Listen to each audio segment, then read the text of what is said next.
Halo guys, kembali lagi bersama gue Nandi. Pada video kali ini, gue akan membahas salah satu film seru berjudul Tidak Pernah Lupa. Gue selalu mendoakan agar kalian dan keluarga bahagia serta sehat selalu ya. Film diawali dengan memperlihatkan seorang pengacara junior bernama Max yang akan menjalani meeting, di mana sebelum itu ia pun ditelepon oleh istrinya yang berada di apartemen. Di samping itu, sang anak pun sudah merindu berat dengan Max karena terhitung Max belum pulang 1 bulan lamanya. Di dalam kafe yang sama, kita akan ditunjukkan juga kepada kumpulan orang yang turut mengadakan pertemuan. Mereka seperti sedang menunggu seseorang untuk datang ke kafe ini.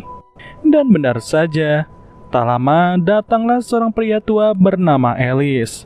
Ternyata ia adalah pemimpin dari kelompok ini dan begitu dihormati. Ya, atas 2 kejadian yang berbeda, kita akan dibuat fokus kepada apa yang akan terjadi kemudian. Di mana setelah itu Max pun kembali masuk ke dalam untuk bertemu partnernya. Nah, disinilah ia pun sadar akan satu hal, bahwa ternyata sang adik yang bernama Jerry turut berada di kafe yang sama. Ternyata si Jerry termasuk ke dalam salah satu orang yang bertemu dengan Alice. Sontak semua mata tertuju kepada percakapan mereka dan Max segera diusir oleh Jerry. Jerry mengatakan bahwa ia tak ingin diganggu serta jangan pernah menemuinya lagi. Tentu perkataan ini aneh bagi Max karena selama ia pergi, Jerry rutin datang ke apartemen untuk menjaga anak beserta istrinya. Di sisi lain, Jerry berkata kepada kumpulannya bahwa ia hanya sebatas tahu dengan Max, di mana Max merupakan pengacara junior yang sempat membagikan kartu nama kepada siapapun. Dan ujungnya, salah satu kawanan Jerry tertarik untuk meminta kartu nama Max demi berjaga-jaga apabila ada masalah hukum. Malamnya, Max masih belum juga pulang karena ternyata ia harus lembur untuk meeting. Perihal hal ini, malam itu pun harus dilewati tanpa kehadiran seorang ayah sekaligus suami. Tapi tak lama, sang istri pun mendengar suara bel dari luar kamar. Setelah diperiksa, ternyata itu adalah suaranya Jerry. Ya, seperti biasa, anaknya Max senang atas kehadiran sang paman. Namun kali ini ada yang berbeda. Jerry tak datang dengan senyuman, di mana sekujur badannya telah dipenuhi luka serta darah. Dan tanpa diketahui oleh Max, pada malam itulah, tepat di depan mata dari sang istri beserta anak, sang adik harus ditembak oleh seseorang. Kemudian ketika pagi, Max masih saja bekerja tanpa henti. Terlihat ia sedang bertemu dengan klien yang tiap hari bertambah tanpa habis-habisan. Hingga suatu ketika, suatu kabar harus datang secara tiba-tiba. Kabar itu pun datang dari gerombolan polisi beserta seorang detektif bernama Santiago. Mendengar kabar kematian sang adik, Max secara terpaksa harus pergi meninggalkan kliennya. Bahkan ia harus mendapat kabar tambahan yang lebih menyayat hati, yaitu istrinya ditemukan meninggal dan anaknya tidak lagi ditemukan keberadaannya. Jelas rasa kesal sekaligus marah benar-benar dirasakan oleh Max. Ia sudah tak bisa lagi mengeluarkan kata-kata di mana para polisi sampai ketakutan. Mereka takut Max benar-benar murka meskipun ia sendiri belum tahu pelakunya siapa. Di sini, detektif Santiago pun terketuk hatinya untuk membantu Max. Atas izin dari pihak kepolisian, ia akan menjalankan tugas ini dengan penuh hati tanpa dibayar sepeser pun. Bahkan jikalau ia harus mengeluarkan dana, maka Santiago rela tanpa keberatan. Hal ini pun turut diketahui oleh Max, meski Max udah gak bisa berkata-kata lagi. Lalu, sembari ditemani polisi wanita, Max diantar ke TKP. Disinilah ia melihat secara jelas bagaimana brutalnya peristiwa itu. Tepat di dalam kamar apartemen, Max harus kehilangan istri, anak, dan juga adiknya. Tak ada yang tersisa, terkecuali kenang-kenangan dan juga ceceran darah. Bahkan karya anaknya masih tergambar jelas, meski yang membuat sudah tidak ada. Dan tiba-tiba saja, ada seseorang yang membekap mulut Max. Orang itu pun menyuruh Max diam, di mana ternyata ia adalah komplotan dari pembunuh. Tapi orang itu nggak berniat macam-macam, melainkan ia sengaja memberitahu bahwa Jerry yang merupakan calon polisi telah lenyap karena ketahuan menyusup. Disinilah Max turut diberi kunci gudang milik Jerry yang tak diketahui oleh siapapun. Diharapkan dengan begitu, Max bisa membalaskan dendam kepada pria bernama Ellis. Tak luput, pria itu sengaja membawa granat untuk berjaga-jaga. Tapi granat tersebut bukan buat Max, melainkan akan berguna sebentar lagi. Karena ternyata polisi wanita yang menemani Max telah bekerja sama dengan Ellis. Alhasil setelah Max pergi melalui pintu belakang, polisi wanita itu pun merasa curiga, di mana ia segera naik ke atas serta dibuat terkejut dengan keberadaan pria itu. Malangnya, pria tersebut harus menjadi sasaran tembak. Dengan melihat situasi ini, jelas sudah bahwa perkataannya memang terbukti. Tak ada yang bisa ia sisakan terkecuali satu tindakan kecil yang berisikan setumpuk amarah. Ya, itu adalah sebuah granat yang sudah ia siapkan untuk mati bersama dengan polisi wanita itu. Kemudian, Max telah tiba di gedung rahasia milik adiknya. Gudang yang berada di area pelabuhan itu benar-benar tersembunyi tanpa diketahui Ellis sekalipun. Max nggak menyangka bahwa adiknya bisa terlibat dalam sindikat gelap. Dan benar saja, semakin lama Max berada di sini, diketahui sudah bahwa Ellis merupakan pimpinan pasar gelap perdagangan organ anak kecil, di mana untuk penjualan terakhir, Jerry sengaja membawa kabur uang-uang itu serta disembunyikan di dalam gudang ini. Ya, atas bengisnya aktivitas yang baru saja terkuak, Max udah nggak mau kasih ampun kepada orang-orang itu. Ia tahu bahwa sampai detik ini anaknya belum juga ditemukan keberadaannya. Dan hanya ada satu cara untuk bisa mendapat jawaban, yaitu turun ke lapangan sembari mempersiapkan senjata. Di mana untuk mencari informasi demi informasi, Max hanya mengandalkan pisau lempar yang sudah ia modif sedemikian rupa. Dan tepat pada malam inilah aksi itu akan ia mulai. Di sisi lain, sindikatnya Ellis sedang mengadakan rapat. Mereka beraksi secara berpencar untuk mendapatkan anak-anak yang bisa diculik. Sueknya, korban terakhir yang mereka ringkus adalah anak dari Max. Max yang merupakan seorang pengacara yang mereka anggap enteng. Bahkan mereka tak tahu siapa Max sebenarnya dan apa latar belakangnya.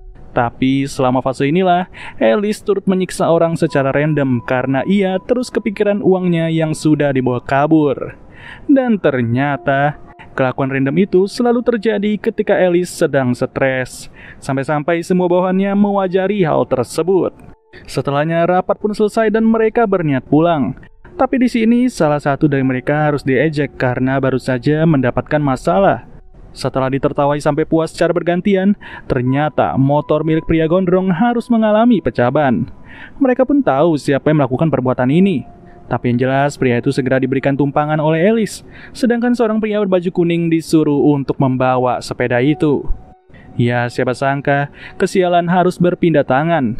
Lagi asik-asik kencing, tiba-tiba malapetaka akan segera muncul. Ya, saat itu juga tangannya langsung tertancap pisau. Jelas ini menandakan kedatangan Max, di mana Max langsung memulai aksi pertamanya tanpa ampun. Hasil malam yang cukup memuaskan bisa ditutup dengan tewasnya pria itu. Di lain situasi, Ellis masih saja memikirkan uang-uangnya yang tak tahu berada di mana. Ia stres sampai ke ubun-ubun karena saat ini tak banyak yang bisa ia perbuat. Namun disitulah datang para bawahannya sembari membawa mangsa baru. Dari obrolannya sih, calon mangsa adalah pria dewasa berkemeja kuning yang membawa kotak paket.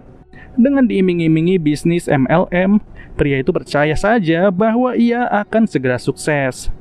Dimana saking tak sabar untuk sukses, ia pun sengaja mengangkat kakinya ke meja selayaknya seorang bos besar. Nah, dari tindakan ini salah satu anak buah udah wanti-wanti. Dan benar saja, Ellis yang melihat hal itu pun gak bisa tinggal diam. Ia ngamuk besar karena menganggap orang itu tidak ada tata krama.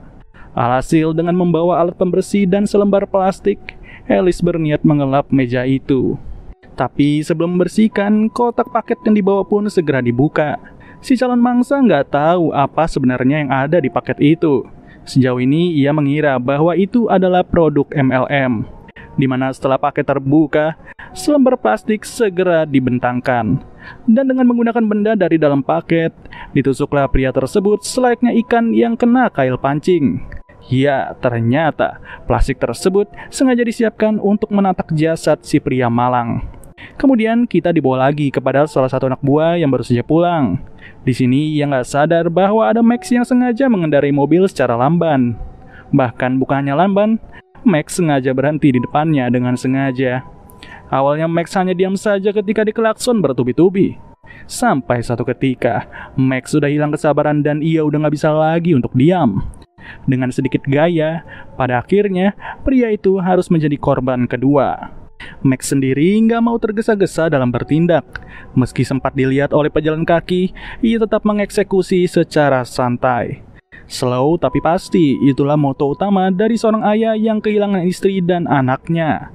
Yang berujung untuk kali ini ia segera mengambil HP dari pria itu.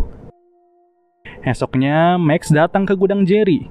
Ia pun sengaja menyimpan mobil pria tersebut di dalam gudang sembari melacak jejak dari Alice yang udah ketahuan lokasinya. Dari sini, Max terlihat mempersiapkan sebuah kawat yang belum jelas untuk apa. Yang mana setelah itulah, ia sengaja datang ke markas Alice. Tanpa ditemani siapapun, Max mau beraksi seorang diri. Dan tak lama bertemulah ia dengan Alice. Sembari menunjukkan tampangnya, Max terus bertanya mengenai keberadaan sang anak. Tapi Alice nggak mau ngomong apa-apa, di mana tanpa sadar Max harus kena gaplok dari belakang. Lalu, Max tersadar dengan kondisi terikat. Ia dibawa oleh salah satu bawahan yang songongnya setengah mati. Tanpa diketahui oleh Alice, bawahan itu sengaja menyiksa Max seenak jidat. Ia sengaja memasukkan kawat panas ke selipan kuku dari Max. Nggak cuma di situ, ia mengaku bahwa ia sempat mencicip istrinya sebelum dibunuh. Tapi di sini Alice pun datang dan ia sengaja melepas Max dari siksaan itu. Bukan tanpa alasan, Alice nggak mau Max tewas karena ia butuh informasi terkait lokasi uangnya. Setelah itu diajaklah dua anak buah yang menjadi andalan Alice. Dengan perginya Alice, markas mereka kali ini hanya dijaga oleh satu orang.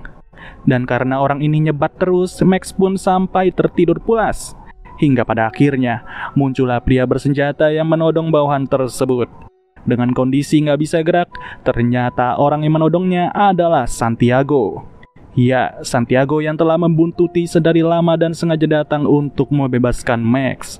Namun tiba-tiba, tanpa alasan Santiago malah dibikin pingsan oleh Max. Tapi ternyata Max sengaja melakukan itu agar tak ada yang melarangnya untuk berbuat sesuka hati kepada bawahan tersebut. Pada situasi lain, rombongan Alice udah tiba ke gedungnya Jerry. Mereka pun segera mencari keberadaan uang yang telah ditunggu-tunggu. Dan setelah mengobrak-ngabrik seluruh sudut, pria gondrong berhasil mengendus bau uang yang sangat menyengat. Terlihat jelas, uang itu masihlah utuh. Tapi mereka nggak sadar sama sekali bahwa sebuah kawat telah dikaitkan dari tas itu kepada satu benda. Yang setelah dilihat-lihat, ternyata benda itu adalah sebuah granat. Dan ya, dari sini jelas sudah kenapa Max sempat mempersiapkan kawat. Tak lain tak bukan rencananya kali ini benar-benar ampuh, di mana ledakan itu langsung dilihat jelas oleh Alice. Di samping itu, Santiago baru tersadar dan telah berada di tengah jalan. Di mana dengan pingsannya Santiago, si cecurut pun telah dikoyak habis sampai-sampai perutnya berantakan. Ya, itulah tanda bahwa Max hanya mengimbangi lawan-lawannya. Bahkan sekelas Alice sekalipun, Max terus memberi kabar kedatangannya dengan membuat bentuk donat di jalan raya. Dan setelah itu, barulah Alice dibiarkan untuk mengejar. Hingga tiba saatnya, Alice dibawa ke sebuah pabrik tua, di mana Max sebenarnya bisa aja untuk membunuh Alice. Tapi di sini datanglah Santiago yang melarang adanya korban jiwa. Ia mau Max bisa menyelesaikan masalah ini dengan cara yang bijak. Tapi Max nggak mau tahu dan ia belum puas selagi Alice belum tewas. Namun di sini Santiago pun sengaja membongkar latar belakang dari Max, yang ternyata Max adalah mantan marinir. Ia sengaja menjadi pengacara karena banyaknya ketidakadilan yang ia alami. Salah satunya adalah sang ibu yang sempat dilecehkan oleh komandannya sendiri. Atas pengingat itulah Max pun menjadi luluh. Ia hanya terdiam sembari menatap Alice tanpa henti. Tapi kemudian Santiago pun baru tersadar bahwa ia turut memiliki anak dan juga istri. Mungkin jika ia menjadi Max, maka hal brutal pun akan ia lakukan kepada Alice. Dan hasilnya, Max dibiarkan untuk bertindak sesuka hati kepada Alice. Ya, pada detik-detik terakhir ini, Alice pun berkata bahwa anaknya Max tak lagi bernyawa. Organnya sudah tersebar ke tiap negara Asia dengan kebutuhan yang berbeda-beda. Dan setelah lega atas sebuah jawaban, pada akhirnya Max pun bisa membabat Alice sampai puas. Meski pada faktanya, ia harus dibuat marah serta kesal dengan lenyapnya istri dan juga anak. Selang beberapa hari, breaking news langsung tersiar. Seorang saksi pun menceritakan bagaimana tragisnya kondisi jasad dari Alice. Sekejap, berita ini telah diketahui oleh kepala polisi. Tapi Santiago terus menutupi perbuatan Max, di mana ia menyarankan Max untuk pergi ke negara lain. 1 tahun kemudian, terlihat Santiago yang sedang bermain bersama keluarganya. Ia sengaja pulang ke Meksiko, di mana istri dan anak bisa berkumpul secara utuh. Di sela-sela, Max meminta lokasi dari para penjahat yang siap dibasmi. Dan dengan senang hati, Max akan membasmi mereka semua karena sekarang ia bukan lagi pengacara, melainkan ia akan menjadi tukang eksekusi untuk membayar ketidakadilan. Di mana dengan senang hati, Santiago pun mengetik nama orang-orang yang masih berkeliaran dan film pun berakhir. Oke deh guys, mungkin segini aja pembahasan alur cerita dari film kali ini. So, sampai bertemu lagi di video berikutnya. Gua Nadi cabut dulu. Dadah.